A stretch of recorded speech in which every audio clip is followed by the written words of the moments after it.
Tinder announces some big changes to their platform. Could the new features help you find a date before Valentine's Day, or are you just a sad, sorry sack of shit who's destined to be alone forever? From The Onion and Onion Public Radio, I'm Leslie Price, and this is The Topical. If you're tired of your loveless existence, then look no further, because we've got what it takes to kickstart your libido. Stay with us.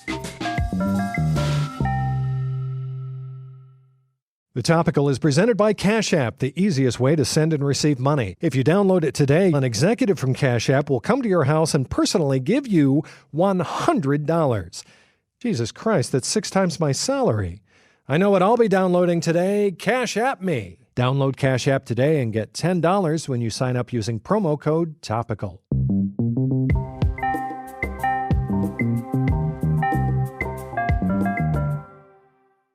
The popularity of dating apps to find that special someone has skyrocketed in the last decade. In the U.S., 4 out of 10 couples now meet online. Wait, so does that mean 8 out of 10 people who then pair off to make 4 out of 10 couples? Or 4 out of 10 people who go on to make 2 out of 10 pairs? I was never good at this kind of stuff. Anyway, one popular dating app hopes to increase the number of matches its users make. Tinder is loosening its core compatibility criteria. The app's creators say they will no longer match users solely with distant relatives. Here with the details is OPR dating technology correspondent Alan Potts. Hi, Alan. Hi, Leslie. Since its debut in 2012, Tinder has been one of the hottest apps for single people to connect with kinfolk in their area. Now, the company is expanding its algorithm so lonely lovers can cast a wider net beyond just long-lost siblings, unwitting in-laws, and third cousins once removed. Here's Tinder spokesperson Jake Neely. From casual hookups with distant aunts and uncles to long-term relationships between twins separated at birth, Tinder has been the premier app for incestual dating for years. But as of today, swiping right no longer means you will automatically be paired with someone who shares at least 12% of your DNA. Our users can now share something special without sharing a great-grandparent. Alan, this is a big change. What should Tinder users expect going forward? Well, according to the FAQ section inside the Tinder app, the interface itself will remain the same. Users still swipe right to match with possible suitors and left to pass. The only difference is users now stand about a 20% chance of connecting with someone outside their gene pool. Tinder wouldn't be the first phone app to work consumers by introducing a major change like this. What's been the response so far? I spoke with a few Tinder users, and here's what they had to say. What? Wait, what? I said, will you still use Tinder even though they are now pairing couples who are not blood relatives? Oh my God, what the fuck? Are you being for real? Are you being for real? Is this some kind of sick joke? Whoa, it looks like not everyone is pleased with the new and improved Tinder. That's right. But the dating app isn't stepping too far from what made it popular in the first place. For an additional $3.99 per month, premium users can access the new Incest Plus feature, where they can be matched exclusively with siblings or parents. Ooh, sexy. Thank you, Alan. You know, I actually met my last wife on Tinder. Don't care. That's OPR's Alan Potts. Valentine's Day. It's the most romantic of all holidays, and it's only one day away. But this celebration of love can often be stressful, especially for those still scrambling to figure out the best gift for their loved ones. To help in your search for that special something for your special someone, OPR relationship expert Martha Saunders joins us now. So Martha, what do you think would make the perfect V-Day present this year?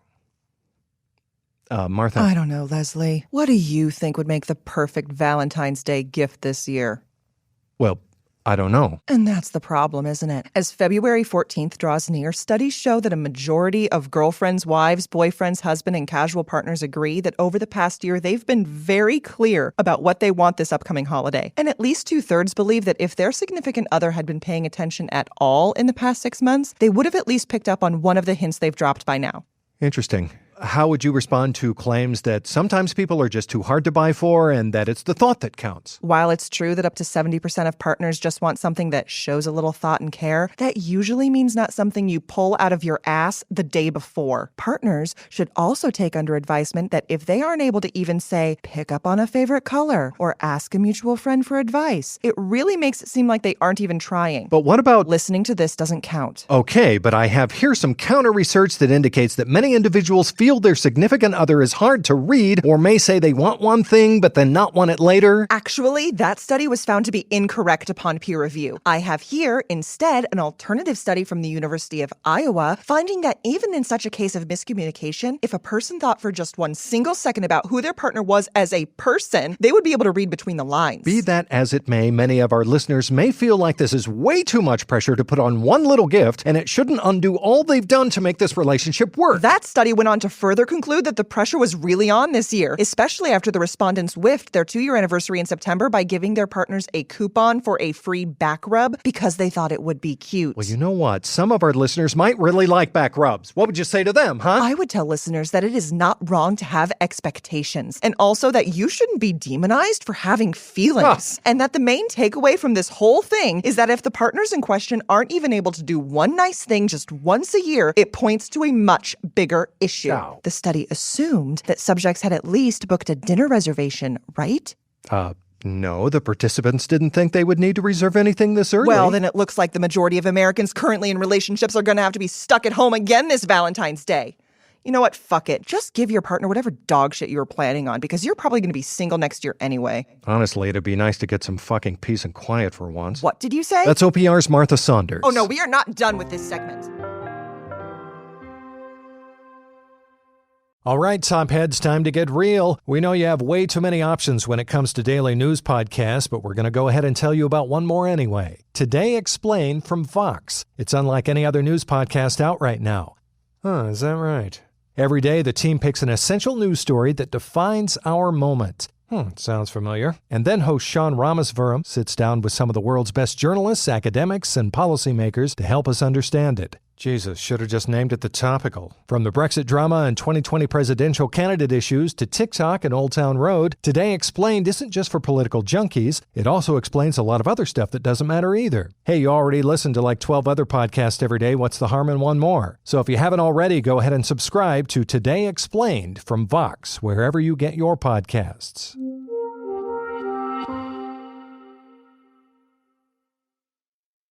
All right, enough with all the chocolate candies and smooches. Here's what else you need to know today.